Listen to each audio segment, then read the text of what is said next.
Though it is Saturday, June 28th, 2025, and again today I'll be reading from the United Church of Christ Daily Devotional, um, a Christian scripture and a Christian text, um, discussing its impressions of it and how it affects us, how we live today, um, interpreting this kind of text into a daily life situation, and not necessarily interpret it strictly as a Christian, but looking to see what the text has to say for us today. And I encourage you to do the same thing with whatever your faith tradition texts are. The devotion I'll be reading today is entitled Death by Paperwork, written by Molly Baskett. And Molly bases the devotion upon Matthew chapter 23, verse 4, New Revised Standard Version, Updated Edition. Jesus said to the crowds, "The scribes tie up heavy burdens, hard to bear, and lay them on the shoulders of others, but they themselves are unwilling to lift a finger to move them."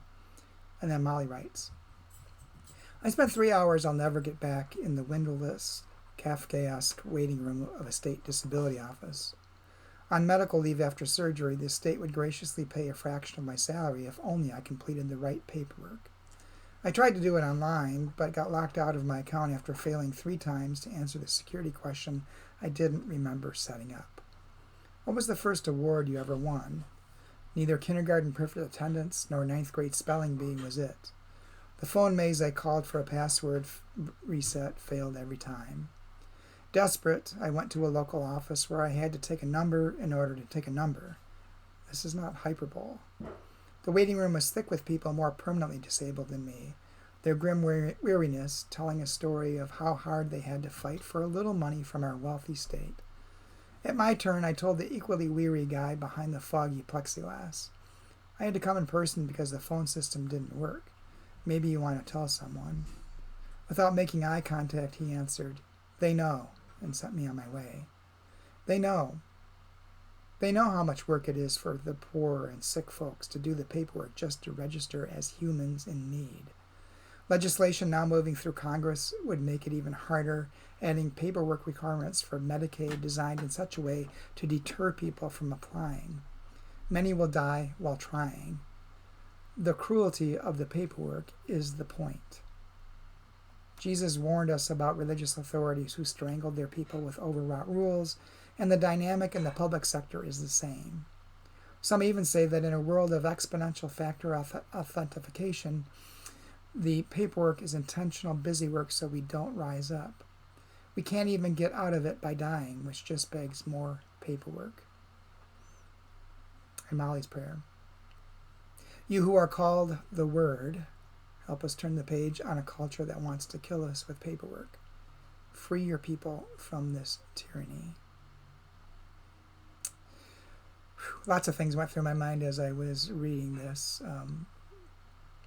I recently applied for Medicare because I'll be 65 soon, and I have multiple degrees, graduate degrees as well, and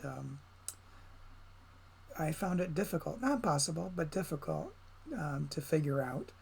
And all I could think about was, and I have a decent computer and a system set up with good internet access, and still struggled somewhat to apply. I got it done, but all I kept thinking about is, what do people do who don't have the wherewithal that I have do?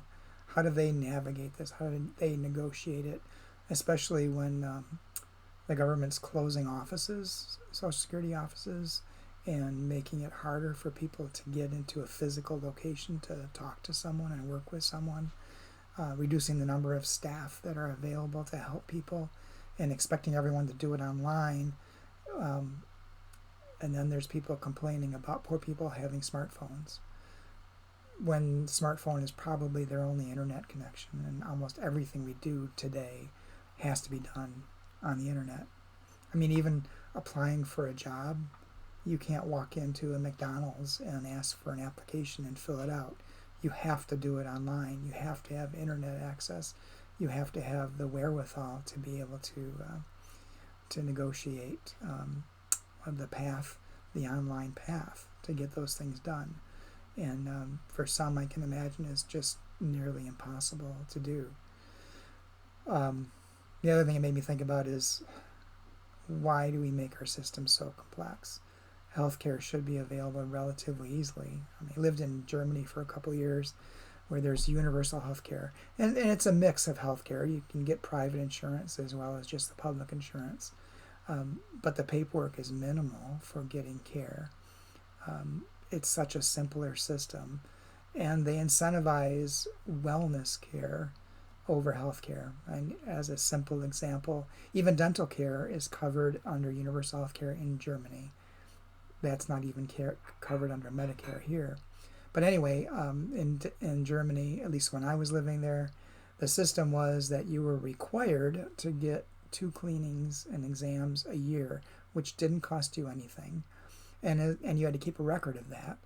And if you did have a problem with a tooth, your problem was covered so long as you did your 2 cleanings per year at a dentist. So they incentivize you to get preventative care so that you don't have to have intensive care. And what a system that is. The other thing that's made me think about this devotional was the rules that some Christians today try to impose upon people in order to be accepted and to quote unquote be saved and for the next life. And just as in Jesus' time, Jesus was saying, hey, you're missing the whole point. If all you're worried about is following the rules to guarantee a place for you in the next life, you're missing the whole point, because it's all about how we treat one another and how we live together in community and relate to one another. And it ought to be easy, not difficult to do. Not from the standpoint, easy from the standpoint of it's the logical thing to do when someone's physical and mental health is assured, and that applies to medical systems as well as religious systems. It shouldn't be difficult in terms of making people jump through hoops in order to prove their worthiness. Anyway, those are my thoughts. Hope it's given you something to think about this day, and give you something to ponder and ways to look at your own sacred texts and understand them in relation to how we get along with one another. Hope to talk to you again soon.